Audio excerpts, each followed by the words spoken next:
Good evening. Firstly, just want to apologise for the fact that I had the wrong time on my thumbnail, so apologies if you've been waiting since 9 o'clock. The show was always going to start at 9:15. I don't quite know what I did wrong there, so apologies for that. But we've got loads to talk about tonight. This was a show that I really thought about whether I wanted to do or not. Obviously, tensions and emotions are high, and there have been since the news came through earlier in the week that the Newcastle Takeover is officially off after the Saudi-led consortium decided to pull the plug on the deal. And like I say, we've got so much to talk about tonight.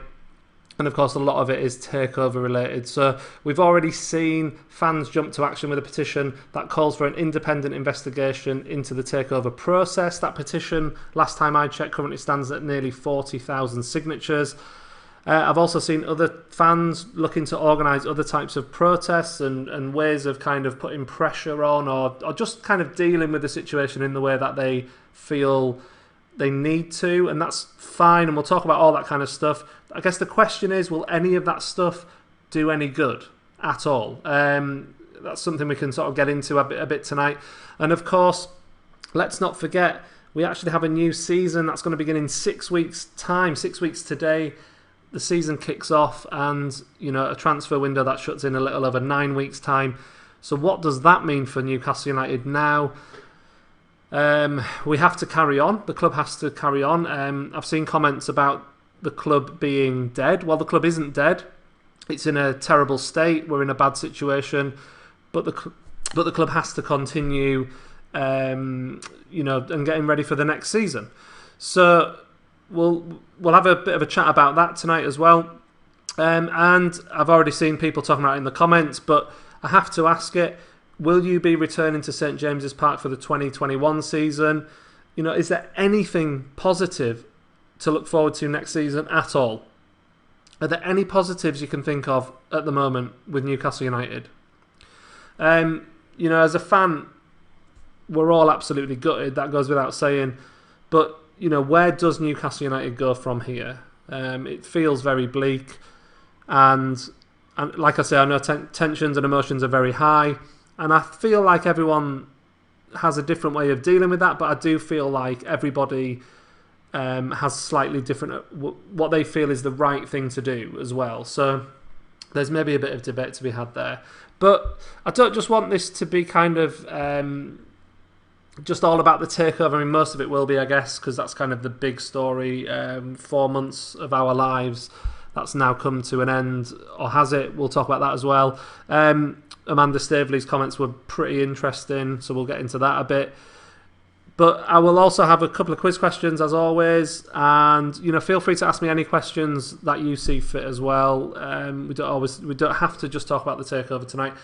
And I've pulled up some stats kind of to look a little bit back at last season, so looking at like the player of the season, but also looking at a few stats as well about where we've kind of ranked in certain things, and some of them are fairly interesting, I think, so we'll look at that a little bit later on too. So let's see who is here. Loads of people here already, which is fantastic. So good evening to everyone who is here already, and thank you. Like I say, apologies if you've been waiting since 9 o'clock. I don't know what went wrong with that. It was my fault. It was always 9:15, but I put on my thumbnail, it said 9 o'clock. So apologies if you've been waiting a little bit longer than you'd expected. Okay. Now then, let's just have a look at some comments. Now, I've picked a few comments off that kind of came through just in the Times. Well, we'll start with this one from Peter Robson, actually, because it's a relevant question. Oh, yeah. I thought I put the wrong one on then. So this is from Peter Robson. Thanks for joining us, Peter. Regular viewer and supporter of the channel, which is fantastic. And he says to everybody, this is a question for everyone, are you going to attend games next season? My personal view at the moment is I'm not sure what I'm going to do yet. I feel so angry. My initial reaction is, of course, let's not go. Let's pack this in. And it's really tricky. I mean, if I'm perfectly honest with you, I have a season ticket holder but I've been to a lot fewer matches over the last few years than I ever have been. So I have kind of been semi boycotting, if you like. It's not a case of actually boycotting, but I've been going to less games, and I've sort of said this before. I really want my daughters to get into following Newcastle, and that's really hard to do when yourself feels like, what's the point? You know, that's, for me, that's really difficult, and so I'm like wrestling with this kind of thing about, do I keep going, and do I take my girls because I want them to fall in love with Newcastle and be Newcastle fans, or do I just say, no, this is enough's enough, we're stuck with Ashley again? And you know, it's just a really, really tough thing to do, to make a decision about. And I get that some people have made that decision already, and that's completely fine. I've got no problems with anyone who says they're not going. I know that my dad, who is in the chat now, Gordon, he is there. You know, I can't tell you how big a fan of Newcastle United my dad is, and how much he hates missing matches, and how much it means to him to go and watch Newcastle United. He never misses a home game unless he absolutely cannot avoid missing a home game. So like when my brother got married, for example, he missed a home game. But his reaction when he heard that the takeover deal had collapsed was like, that was it. He was done. And I've not actually spoken to him about it properly since then. I don't know if he still feels that way. But there's a lot of fans out there who are just feeling absolutely hopeless with it all. You know, what do we do? I don't know. So will you be going to matches anymore? You know, the other thing I really wanted to do on this channel was go to games. It might be that I just focus on some away games and not go to St James's Park. But it's tough, isn't it? It's a really tricky thing to kind of to get through. So here's where we are then with the takeover. Now, if I just get my things up,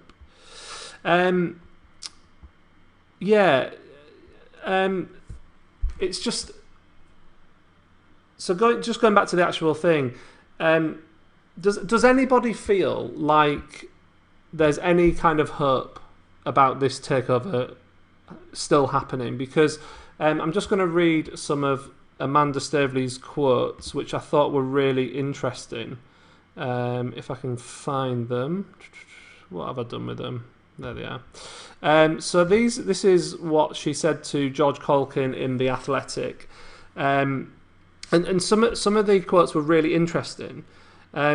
She kind of went on about how the Premier League basically made it impossible for them to complete the takeover, and that is, I mean, we'll get on to the Premier League in a minute, but she was basically saying that she wants the fans to realise what's happened. There's a lot more complicated than it might seem. She wanted them to understand that the whole thing about the directorship, that is, the Premier League was saying that they wanted Saudi Arabia to be the director, because I guess that's what they thought was actually the truth, but a country cannot be a director. So what they were saying to them was something that couldn't possibly happen, which is just horrendous, really, if that's true. Like I said, we'll talk about the Premier League in a sec.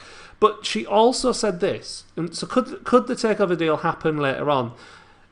So she said, this is a direct quote from George Colkin's interview with her in The Athletic. She said, they were saying, you know what, we won't reject you, but we won't approve you either, so we'll just sit here month after month. I think that's a figure of speech. I don't think they literally said that, but that was the kind of vibe they were getting from them. And she went on to say, they could have told us all this before we exchanged. It's up to the fans now, because if the fans want this back on, then they're going to have to go to the Premier League and say this isn't fair. So that is massive, isn't it? If she's genuinely asking the fans if that's a call to arms for the fans, what do you make of that? Do you think that this isn't over? Do you think that this could have been? I mean, it seems mental to say it, but I guess £17 million is I mean, it's a lot of money, but when you know, to the Saudis possibly not. Have they done this? Have they broken this non-disclosure agreement in order to kind of force it through in another way? Is that a possibility, or is this completely kind of, are we past that? Is this not going to happen? Is this kind of like you're dreaming if that's going to happen? My personal feeling is I feel like the deal is dead. I don't feel like there's any chance that it will come back on. But what do you think? As you can see on the screen right now, William Kane, he says he thinks that there is some hope.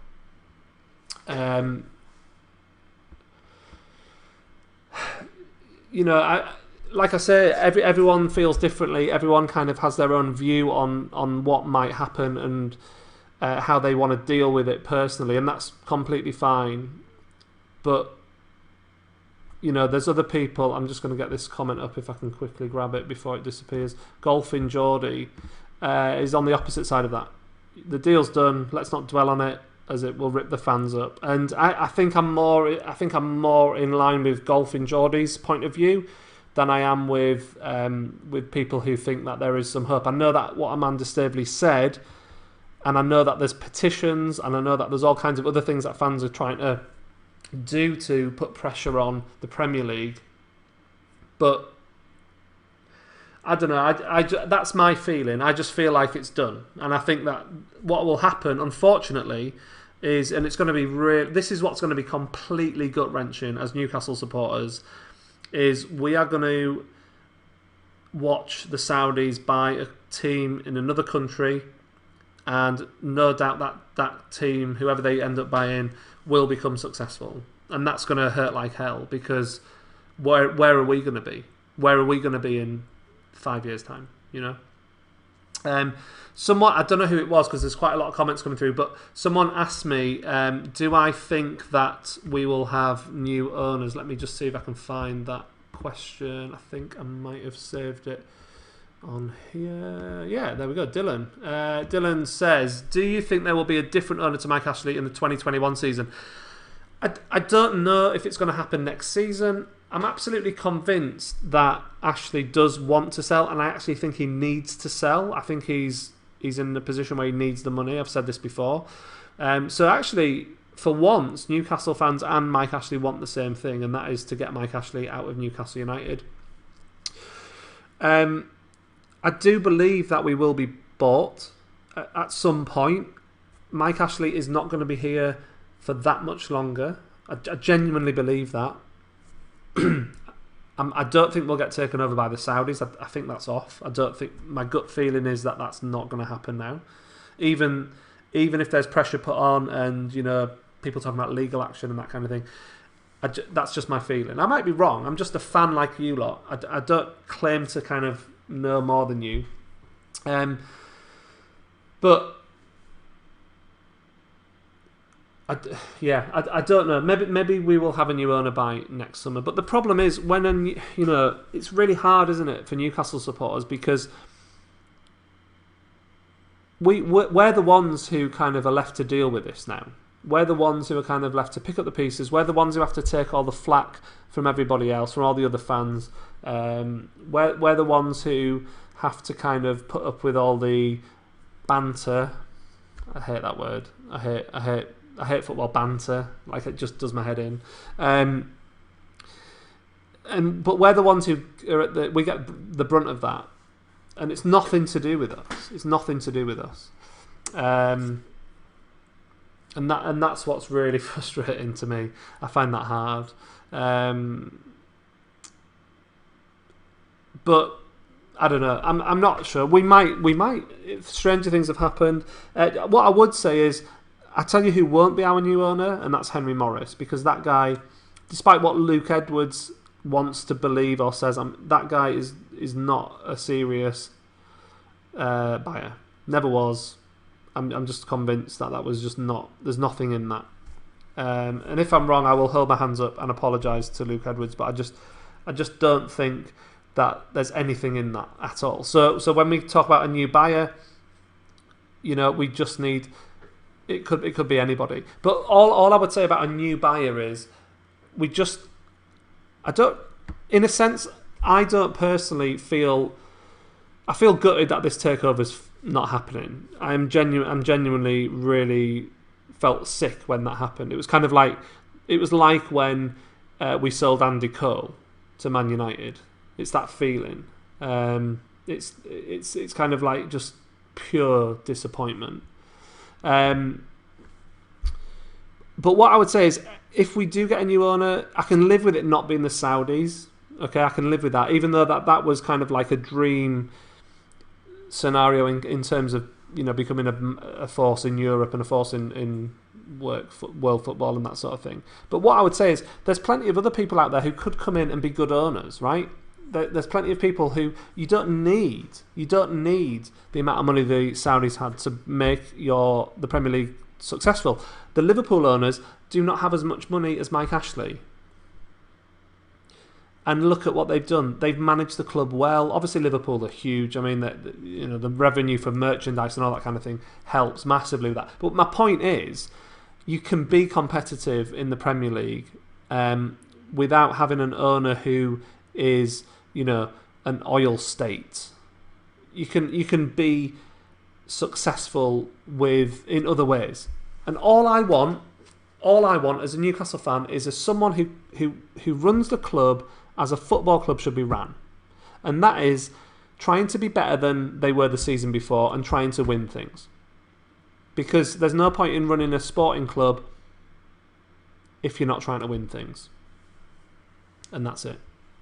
That's it.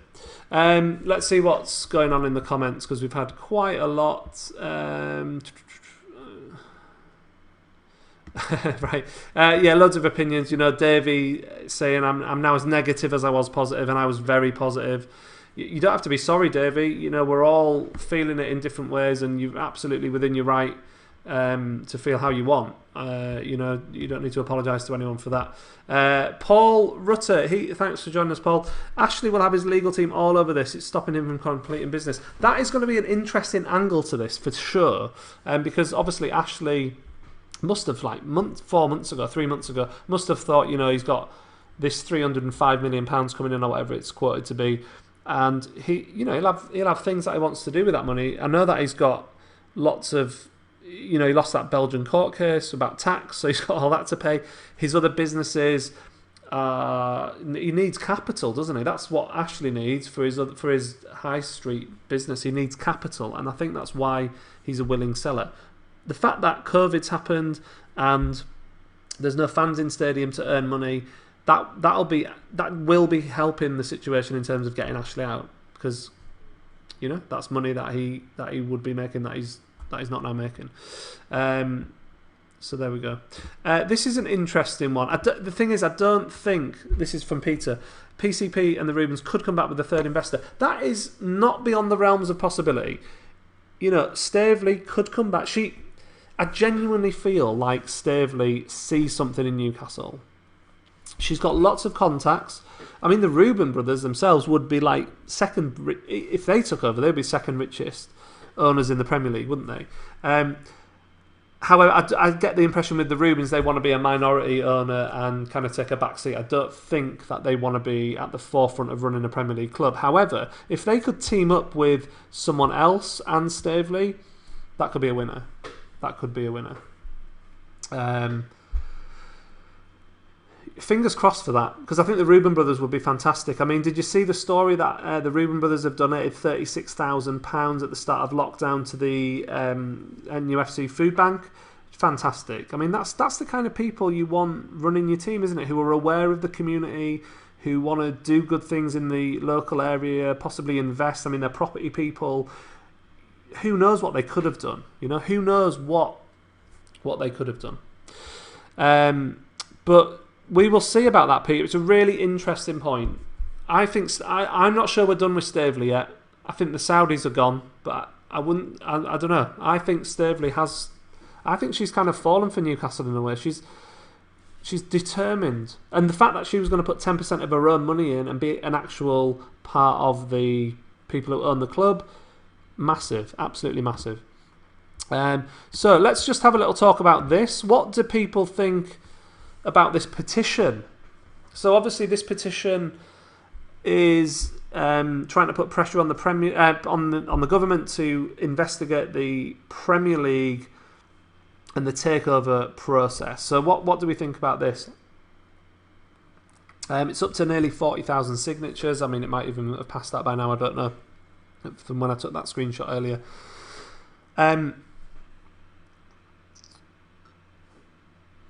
What do we think about this? Do we think that this is going to achieve anything? Will it do any good? Or is it just a bit of a waste of time? Have you signed it? I'll be honest, I did sign it just because I felt it can't do any harm to sign it. And, you know, it might...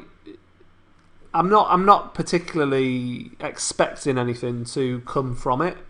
I think I saw someone, I don't know, apologies if it was you who said this, but someone in the comments just said if that gets to 100,000, then they have to say it in Parliament. That, unfortunately, the person who set this up has set it up on the change.org website, not the government petition website, which is unfortunate because if this was on the government website and it got to 100,000 signatures, they'd have to discuss it in Parliament. But yeah, like I said, I signed it just because I thought, you know, what harm can it do to sign it? And it's better than doing nothing, I suppose. Let's have a look. Keith, let's see what Keith said. Keith says, I would like to, can't quite fit that on because it's quite a long message, but I'll read it anyway.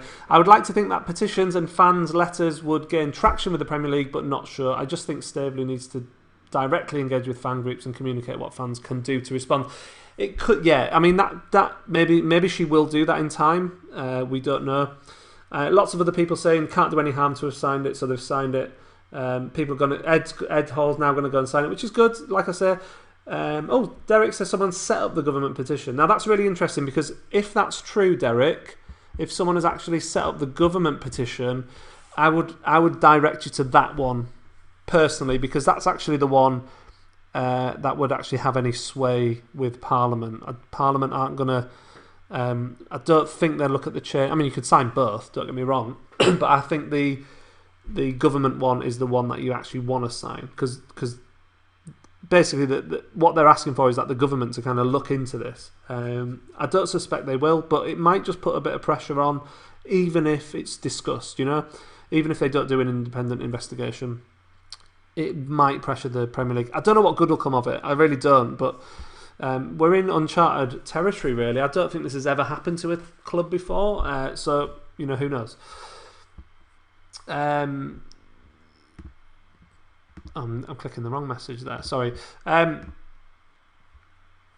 Paul says, the fact the Premier League has not spoken speaks volumes. This is another thing I wanted to talk about, actually, because the Premier League's silence has been disappointing throughout. I know that it was a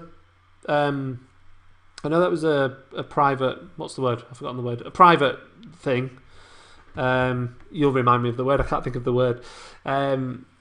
It's a private deal, so they couldn't comment on it. I get that. But what I think they could have done is without breaking any confidentiality, was just kind of give some kind of acknowledgement or some sort of time scale. Clearly there was never a time scale. That's probably the point. But what the Premier League done here is absolutely disgusting in my view. It is absolutely... It stinks, actually. I'm not usually one for kind of drama and exaggeration and kind of jumping on things, but I genuinely believe that there's underhand things gone on here. Confidential, thank you. Confidential. I couldn't think of the word. It's been a long week, hasn't it? Confidential, thank you. It's a confidential process. But anyway, the Premier League, I like I said, I just genuinely believe that things have gone on that shouldn't have gone on. Qatar's influence in this is all over it. Their fingerprints are all over this, and I don't know what kind of sway they hold over the Premier League, but it is absolutely outrageous. It's not on, and something seriously untoward has happened here. Especially, it's hard to kind of pick out what's true and what's not true, but if Premier League clubs have had influence over this, then that should be illegal. Forget about breaking a rule of the Premier League. That should be illegal, because it's got nothing to do with any other club, and they shouldn't be allowed to have sway and opinion over another team being bought out by someone who they might not fancy or are going to make them more competitive. It's just, the whole thing stinks.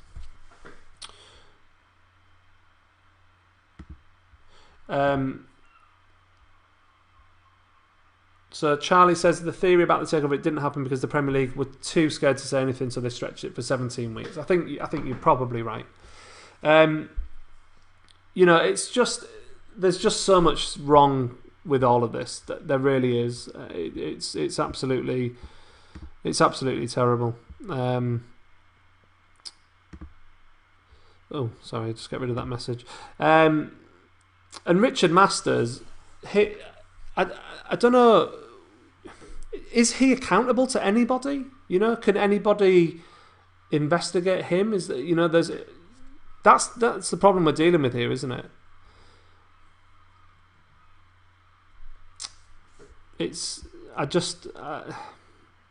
I'm really annoyed with Richard Masters. I think he's got a lot to answer for. I really, really do.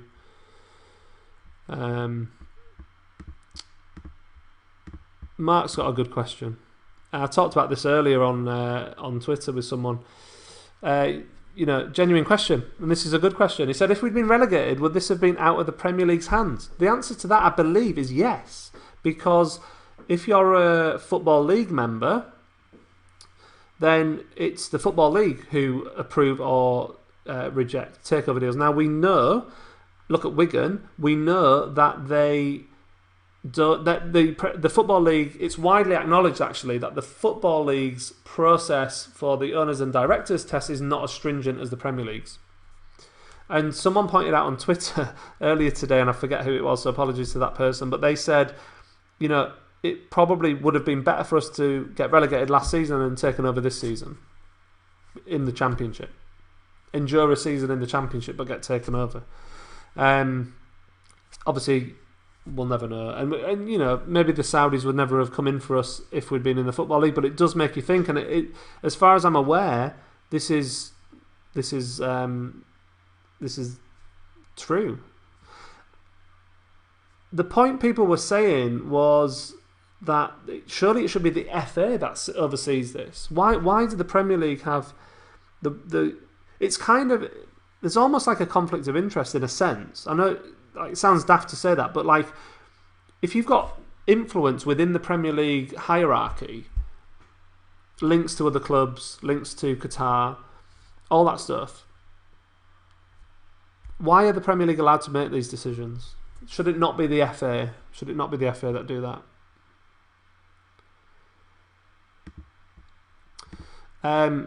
This is from Gordon Smith.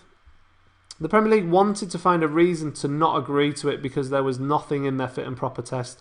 They could fail it on pressure from Qatar being, and remember the letter sent by, I'm not sure which letter you're on about, but the point there that you're saying, and I agree, is that there was nothing in the owners and directors test that should have failed, that failed them. It wasn't failed because of the owners and directors test. It was stalled because there was nothing in the owners and directors test to fail. And that's what makes this absolutely outrageous. And what happens to Newcastle United now? We're just like I said, we're left with it. The club's left with it, and we've got to pick up the pieces. And somehow next season, Steve Bruce and the coaching staff have got to find a way to survive. It's just awful. Alex has just joined, but I've just noticed his comment, and this is a really good one. what did you think about Ashley's statement? I found that really interesting, actually. I'll tell you, I found it really interesting until I saw someone's tweet, which I'll tell you about in a sec. So Ashley's statement, the club's statement, was interesting because they kind of acknowledged the Staveleys and the Saudi bids pulling out of the deal. They acknowledged that, but they also said that Mike Ashley will continue to try and get this deal passed, or words to that effect. And I thought it was a really odd thing for the club to say, coupled with Amanda Staveley's comments. It was almost like buyer and seller had teamed together to kind of come up with this. And I guess that's why there's some people who think that there might be still a chance that this could happen, because there's kind of Mike Ashley said something a bit weird that he would not normally say, and Amanda Staveley came and gave that interview with George Colkin saying, keep the pressure on because this isn't dead yet, basically. I'm not sure it's going to happen. But then I read someone's tweet about the statement, and it was along the lines of, yeah, but Ashley's going to say that because if you think as fans that this is still on, then you might buy tickets and go back to St James's Park. So is it Ashley playing a game? There's just so much. There's so much to kind of process. I don't know what's true and what's not true. I don't know who the good guy and bad guys are. Well, I know the Premier League are the bad guys, but is Ashley a bad guy at the moment in terms of, like, is he genuinely trying to get this through too because he needs the money? It's a weird position to be in as a Newcastle supporter, trying to, you know, having sympathy for Ashley, trying to get his takeover done. Because we want him out. At the end of the day, we want him out. Spacoid says, don't believe a word Ashley or Charnley come out with either. Zero faith in either. And this is the point. We've had 13 years of nonsense and rubbish and trickery from them. So why should we take any stock from what they said in the statement the other day? It's a good point. It's a fair point. Danny Howard saying something very similar. They're playing mind games. Again, it's opinion. We don't know. Look, Connor, there you go. No, I think Ashley is genuinely trying to sell us. I do genuinely believe Ashley is a willing seller now. It's not like it has been in the past where he has mucked us about. I genuinely believe in the past he has mucked us about, and now he hasn't. Or isn't, should I say? Sorry. Yeah, it's interesting, isn't it? I'm just reading some more messages. Sorry if you've been through this, but I'm going to put that message up from you, Nigel. Let me just grab this message as well.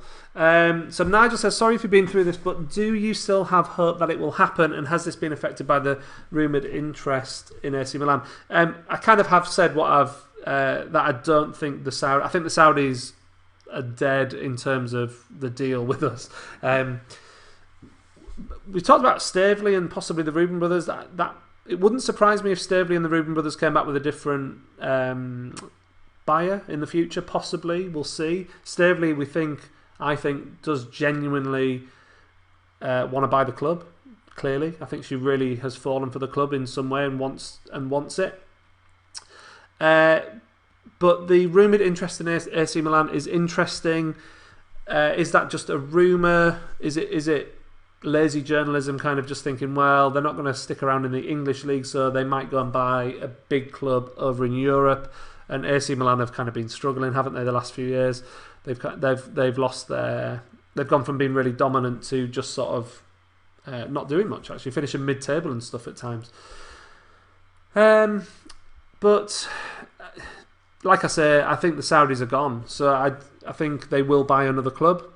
And whether it's Saudi Arabia or not, I'm not sure. We'll just have to wait and see. But that's my opinion on that. I think it's more likely that Staveley would come back with possibly the Reuben brothers again and maybe another main buyer. I don't know. I think it'd be really great if the Reuben brothers invested more and became bigger shareholders in the club. But I don't know if that's what they want.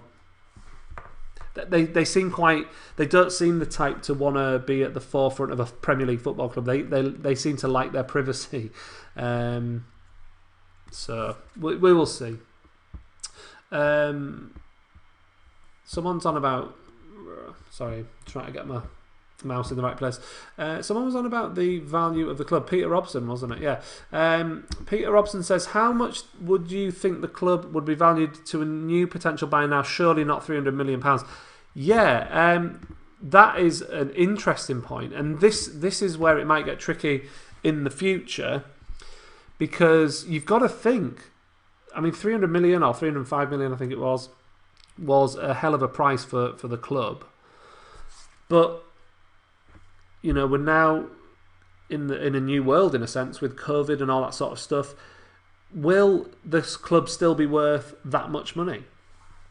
Will Ashley still get that much money? I don't know. The thing is, Premier League clubs are a rare thing, aren't they? You pay a premium for them.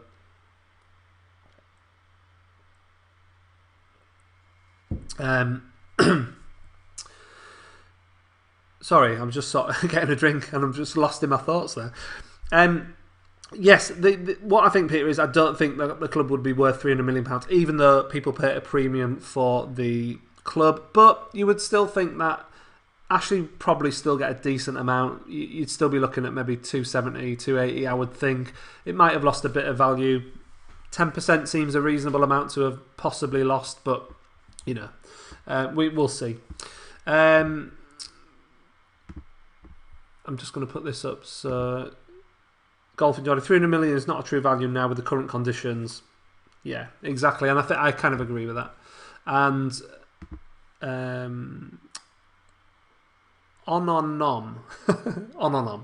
Ashley accepted 300 million. It was legally binding. He could not opt out. It was the Premier League's fault. It didn't happen, not Mike Ashley. Yeah, for once, I know that there are a minority of Newcastle supporters out there who still think that this is fake and still think it was an Ashley game. It wasn't an Ashley game. This was real, and I do think it was the Premier League's fault and not Mike Ashley's fault. I think that's fair. I don't think that's controversial, and I think most people would probably agree with that. Right, let me just see. Yeah, look, there's so many comments. Why isn't the Premier League coming out and speaking to us? I don't know. It's just outrageous that they're not, and it's absolutely.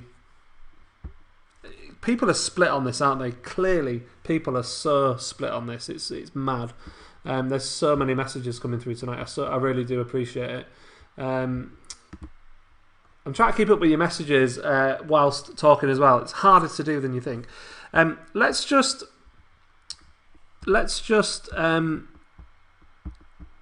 think about next season for a minute, okay? So obviously the takeover, as we know, is dead at the moment. It's not happening, and we have got a new season starting in 6 weeks. That is completely worrying to me.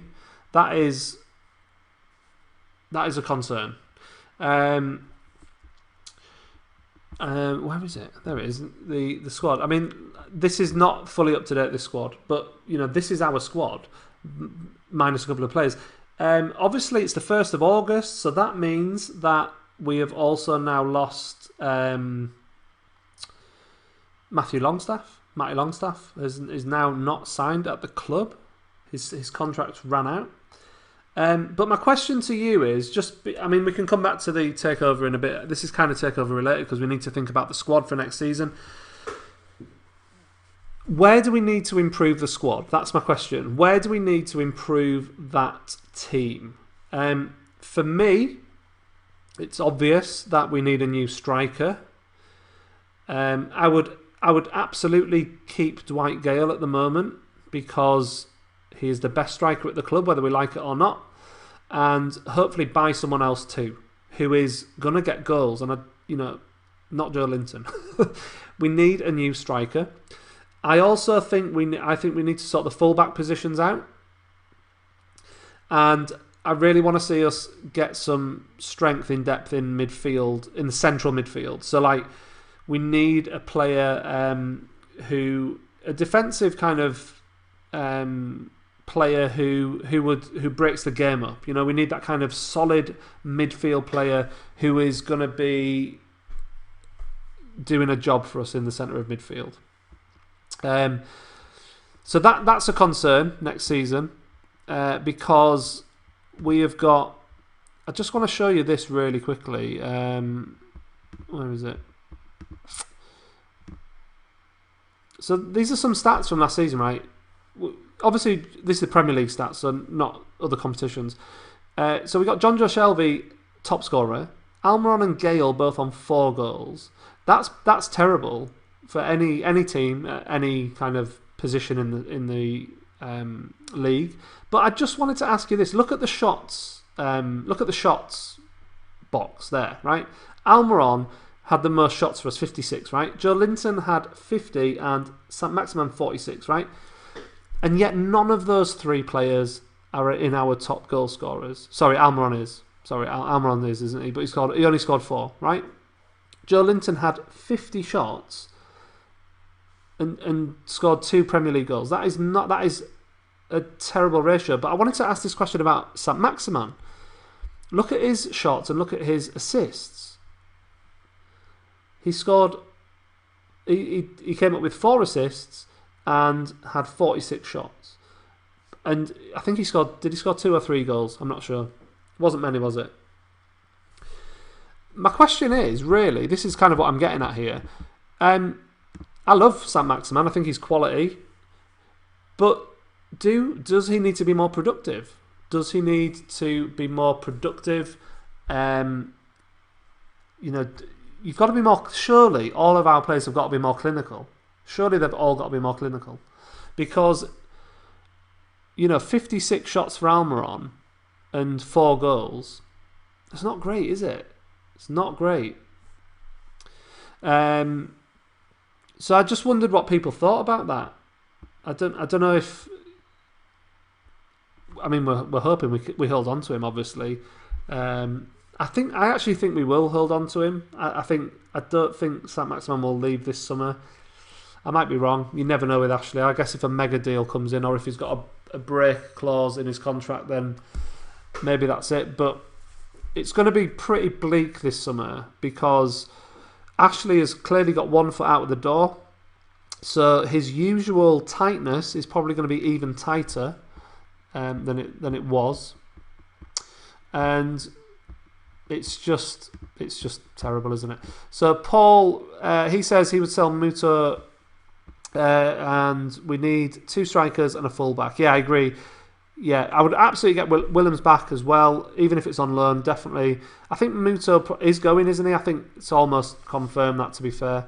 But we do need 2 strikers. But if we only get 1, I would keep Gale, because I think at least Gale has an eye for goal, and he might get you 10 goals if he plays most of the games. That's my view. It's not great, but it's better than 6 as a top scorer. What do you do with Joe Linton as well? That is the that's the £40 million question, isn't it? What do you do about Joe Linton? Because I've tried to stick up for him, but the last few games, I mean, it has been all season, to be fair, but the last few games in particular, after he scored that goal, you thought, great, he's going to have a bit of confidence, he might do a bit more. No, he just didn't. He just didn't do anything. And it's just, I don't know what you do about Joe Linton, because his value will have plummeted massively. Who's going to want to buy him, really? Maybe go back to Germany, I don't know. But I do agree with Paul, we need a midfielder as well. That is a good... Patrick, that's a really good point about St. Maximin. Struggles with the final ball, needs a better coach.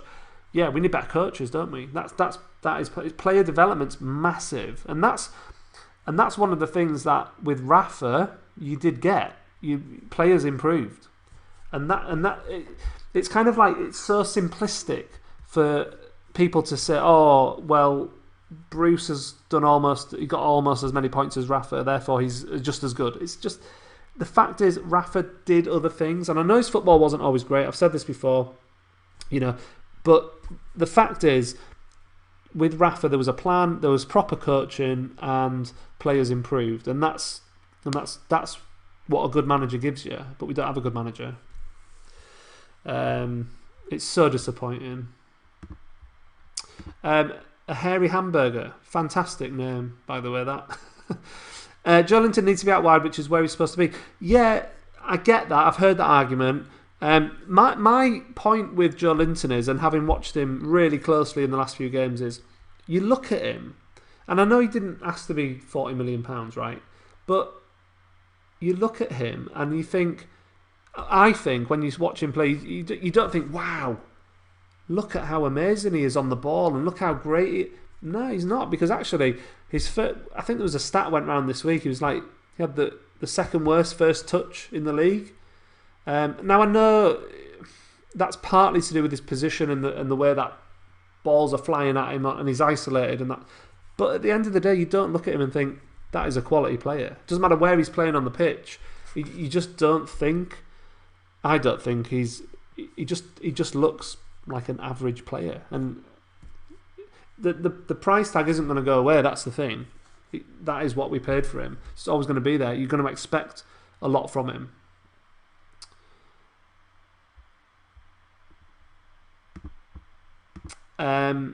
Almiron took an eternity to break his duck, but he looks good for a goal now, where he was fairly hopeless end product before. There is some truth in that. I do agree with that in a sense. Almiron has developed his game. Again, I think Almiron would benefit from better players around him and also possibly better coaching. But what I would say about Almiron, and I love him, I love the guy, and I think I want to keep him. But I do think that we need to. I think he needs to grab games by the scruff of their neck.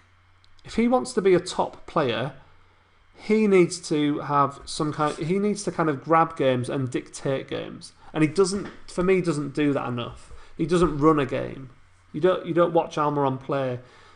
You can't fault his effort, you can't fault his work rate, all that stuff, but I feel like he needs to impose himself on games even more, like and make things happen. That's what I feel about him.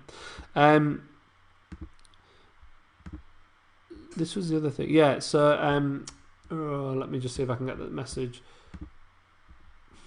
Wrong one. There's so many messages coming in.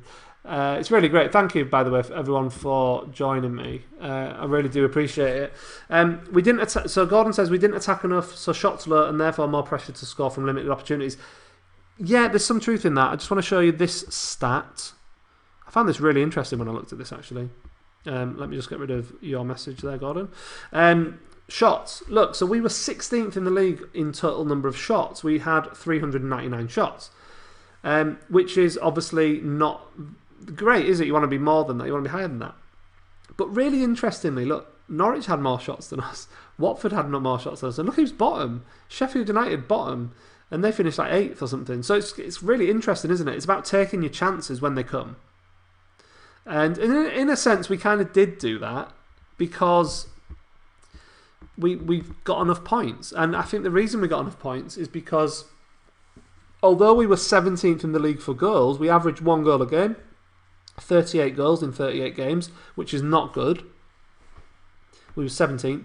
But look at how many clean sheets we had. I know we took some big beatings and we conceded a lot in a few games, but we were 8th in terms of clean sheets. We had 11 clean sheets last season, which is what?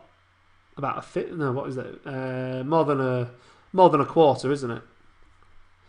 I can't work it out. It's about a third. It's not quite a third, but so that is what's kept us up. It's the fact that the 38 goals we've got, we made count in a sense, and Sheffield United did too. Look, they had 39 goals, but finished in the top half, and that's because they were clinical. Anyway, that's just a few stats that I found a bit interesting. But my point was, yeah, I know we conceded a lot of goals in the end, but we conceded lots of goals in a few games, but had lots of games where we conceded 0 or 1 goals and managed to capitalise on that in terms of points. I don't think next season we can do that again. We can't rely on that to happen again. Yeah, Mark, this is completely how I feel, right? Almiron struggled for a goal when he first came, but you could see a glimmer of class and passion in his play. You don't see that with Joelinton, and that's what I mean. So Almiron came in. That's why everyone loves Almiron, because he was a difference maker from the minute he came in that team. He changed the dynamic of the team. And I know I've just criticised him for not imposing himself on games enough. Maybe that's a little harsh, but I do believe that he needs to do that more. But overall, we love Almiron because of his effort, because he looks dangerous, because he gets into positions and always has done. You could see that glimmer of class with him. I agree with that, Mark, totally. But you just don't get that with Joe Linton. I don't feel that with Joe Linton at all. I don't ever look at him and think, wow, there's a player in there. I just don't see it.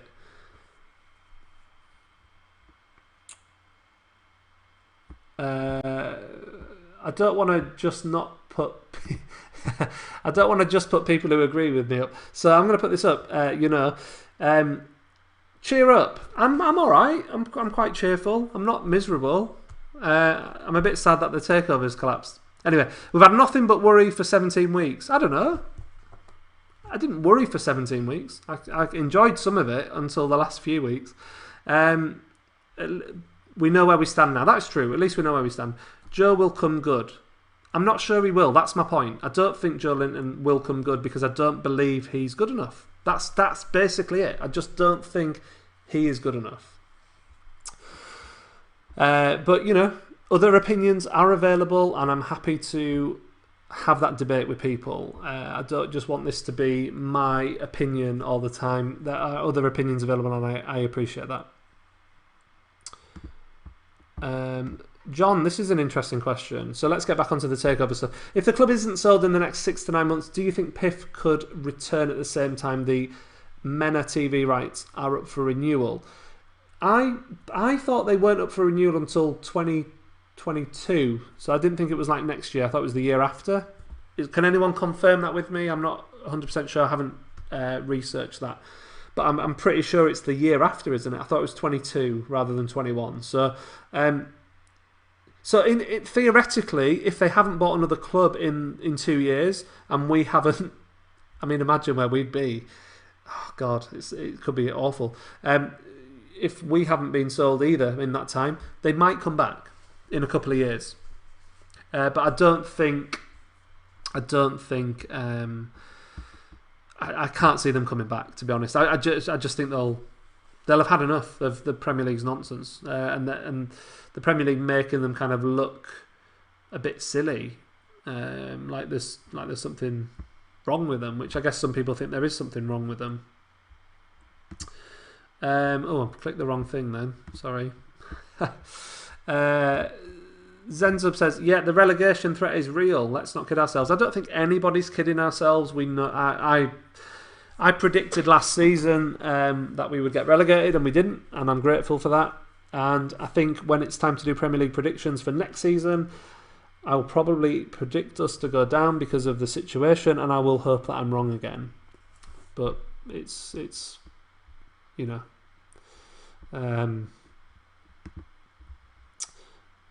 Interesting. I'm sorry, I've just reading Eddie Howe's left Bournemouth. Is that just broken now? That's really interesting.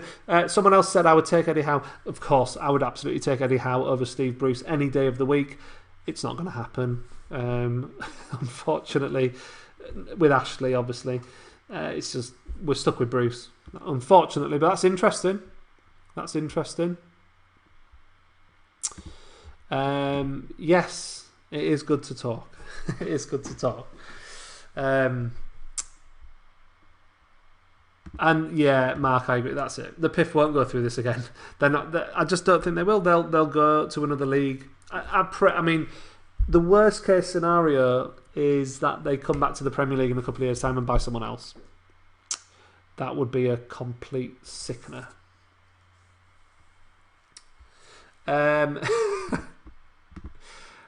Ian, have a little bit of positivity towards another Saudi takeover. Well, I can't help. Like, I'm just giving my opinion. I just don't think we'll have a Saudi takeover. You know, if it happens, then I'll be delighted to be wrong. But I just think I just can't see it. I'm sorry. I just don't. I don't see it. I think other people agree with me. So this is what we're trying to get to the bottom of. When does the beIN Sport contract end with the Premier League? I think it's 2022. Maybe they'll come back then. Maybe they will. If we're being positive, maybe they'll come back in 2022. But where will Newcastle be in 2022 if we're stuck with Ashley for another 2 years? In the Championship would be my bet.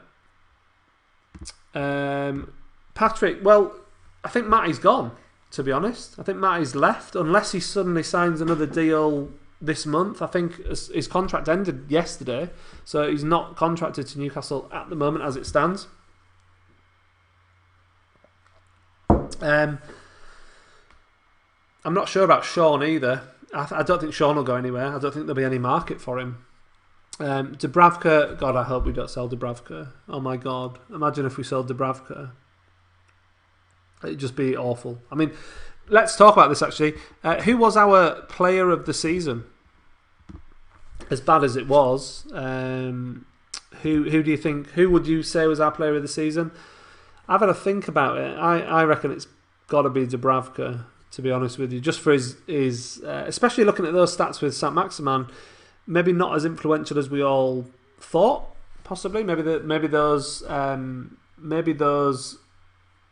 stats sort of surprised you a little bit, like they surprised me. Like Saint-Maximin's kind of shots to goal ratio was quite poor, but Dubravka was just outstanding. And yes, he made a few mistakes, but I mean the guy was the busiest keeper in the league. He made the most saves in the league. But so for me, it was Dubravka, player of the season. And yeah, I agree with Connor, who's saying that he single-handedly saved us from relegation. I do genuinely believe that without Dubravka, we would have been relegated. I do genuinely believe that. Those 11 clean sheets wouldn't have been 11 clean sheets without him. What a bargain he was. £3.5 million, made 137 stops this season, and this is the key one. He was third in expected goals saved. So shots that were expected to be goals, he ranked third in saving them. Massive, absolutely incredible keeper. I mean, I genuinely think he's one of the best keepers we've ever had. Certainly one of the best I've ever seen. Maybe given for consistency. But Dubravka's quality, isn't he? Absolute quality. I don't think we'll sell Dubravka, but if he has another season like he's had this season, you've got to think there'll be some other teams sniffing around him. You know? His value will have gone up a lot. But I really hope we keep him. I really do hope we keep him because he's just quality. My goodness, right. It's nearly quarter past 10 already. Wow, that hour's gone fast. Right, let's do a very quick... I like to do these, so one of my live streams wouldn't be one of my live streams without doing this. So very quickly, who do you think this is? I like to do these. So have a guess. First one to get it right will get their name on the screen. How exciting is that? Brian E, doesn't that just sum up the overall quality of the team? Talking about the keeper saving our bacon. Yeah, absolutely it does. It's sad that your goalkeeper should never be your player of the season, should it? Should they? But he is, and that's where we're at. That's where we're at as a club. People going on about Eddie Howe. Absolutely would love Eddie Howe, but it's not going to happen. It really isn't going to happen, unfortunately. Lots of people, lots of people getting it right quite quickly. I thought it was quite tricky, that one, but it is Duncan Ferguson, and Peter Robson was the first one to get it right. And if I can ever get the right one selected, I'll put it up on the screen for you. There we go. Duncan Ferguson, quality player. Loved Duncan Ferguson. You can see why Everton fans love him, can't you? Because he's just awesome. He was a great player. And hard as nails. You wouldn't want to mess with him. Loads of people saying Duncan Ferguson. Who knows? I genuinely feel better for doing this show tonight, right? I didn't know whether I was going to do this live show. I've been pretty miserable for the last couple of days, if I'm honest. I've been trying to take my mind off the takeover.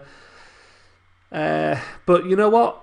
It's really great to interact with other Newcastle fans who feel the same. And it's really good to chat to people. And it's really good to just talk and get stuff off your chest. So thank you, every single person who has joined this live stream tonight. I do genuinely appreciate it. And I might, probably do another one next week because it's been pretty fun. And we'll see where the club is in a week's time. We'll see if there's been any more developments with all this.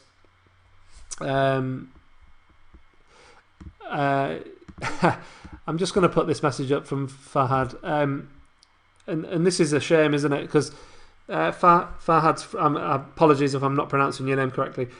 We were genuinely excited about the takeover, and it's a pity that it didn't go through.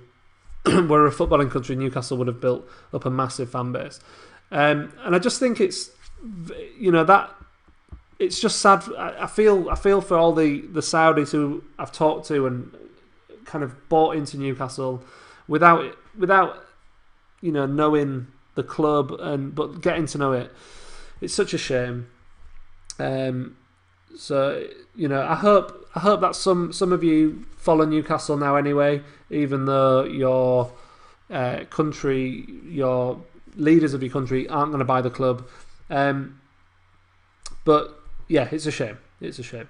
Anyway, like I said, I'm so grateful for you all joining in tonight. The messaging has been so crazy. I've been trying to keep up with it. So thank you so much for all your messages. Sorry if I didn't read any of your messages out. I do appreciate them all. But yeah, thank you very much for another. Sorry, I'm just trying to set something off and it's not working. There we go. Yeah. Thank you very much. I will be back really soon with another live stream, but please go and follow me on Instagram. That's where I want to build up my following, mainly on Instagram. I've got loads of followers on Twitter, but I'm using Instagram more and more and more. Okay, I'm going to put my details for how you can do that in a second. But yeah, I'll be back with more videos this week. I will have my question and answer video coming out at some point that I've had for like a week and a half now, but it will come out. So thank you very much for that. Like I said, go follow me on Facebook, Twitter, but mainly Instagram. I really like to build up a following on there. That's how you do it. It's at Ian Smith YT. Thank you so much for watching this live stream, and I will see you really soon for another one.